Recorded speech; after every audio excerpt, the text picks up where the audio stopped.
Hello everyone, I am back after a 2-week absence. The first week I can explain I was away, and I may be providing some footage of that later. And for the second week I have no excuse, but I am here now and that's what matters. And we started this week off pretty well with Pierre Polievre, who is at the moment probably my favorite politician, at least in Canada, announcing that he's running for the leadership of the Conservative Party. And his introductory video looks pretty promising. He talks a lot about having freedom and the people being the boss and the government being the servants, which is the way it should be. And he plans to give us back freedom in the areas of COVID, and he plans to improve the economy. And it all around sounds like it's going to be a pretty solid run.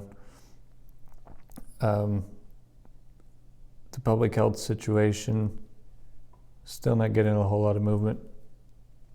Minister of Health Jean-Yves Duclos says that living with the virus means that people have to stop dying from it in such large numbers, and that the virus must be able to coexist with our health system.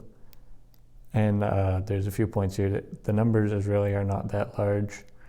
Looking at the stats, it's 122 people across Canada, which depending on what metric you use, it could be large, but our public health care system should be able to handle that number. And also, if it can't coexist with the healthcare system that we have now, if cancer patients are being turned away because of COVID patients, that's not due to the seriousness of the disease. That is due to the weakness of our healthcare system. So instead of worrying about these variants in this thing, which has essentially at this point become the common cold, how about you turn your attention to fixing up the healthcare infrastructure? And what does it really mean? We're living with the virus now. I'm not doing anything different than what I would be doing 2 years ago, really, except I have to wear a mask everywhere, but that's just because of the government. It's like living with the cold. We're living with it already. The government just hasn't caught up to the people yet. Speaking of the government not being in touch with the people, Doug Ford has declared a state of emergency, introducing emergency measures that could impose up to a $100,000 fine and up to a year of jail time for blockading the transfer of people, goods, and services along critical infrastructure. And he announced that while these measures are temporary under the state of emergency, the province plans to pursue legislation which would make them permanent. Which that's not good. He says it wouldn't impede the right of people to protest, but anytime you shut down one facet of protest, it's a slippery slope, and I am worried for the citizens and government of Ontario for sure. And Ford has also declined to confirm the end date for the vaccine mandates, or the proof of vaccination and mask mandates. It says it's coming soon. It's always coming soon. It's 2 weeks to slow the spread. But in better news, Pierre Polievre got up in the House of Commons later on in the week and gave a speech about like 7 or 8 minutes long. But right around the midpoint, there's a clip that went viral where he says, "Freedom is on the march in this country," and it is indeed. In Manitoba, they're planning to end all restrictions by March 15th, with the first phase of restrictions of reopening beginning on February 15th, so that would be next Tuesday.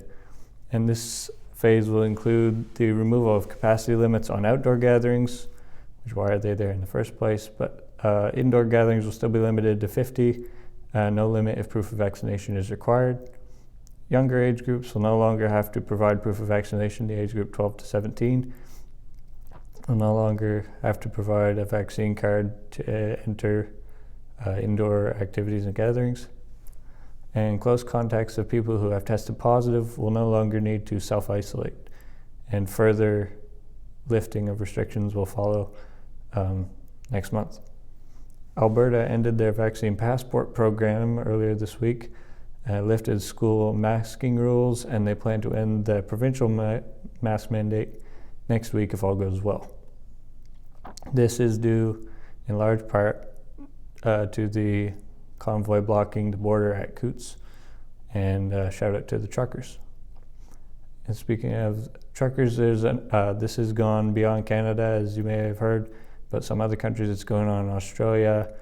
I think there's one in Italy, they're planning one in the States, and now it's spread to France, and a convoy is converging on Paris. So they've been prohibited from entering the city. There's vehicles coming in from cities all around, and way to go to them. And bringing it back around home to here in New Brunswick, convoy effort of our own was launched this week, and they're rolling into the capital of Fredericton today. And police have barricaded the streets around the legislature, and the public schools have closed down. I'm guessing that means yesterday and today, I don't know. And they're preparing to hand out fines and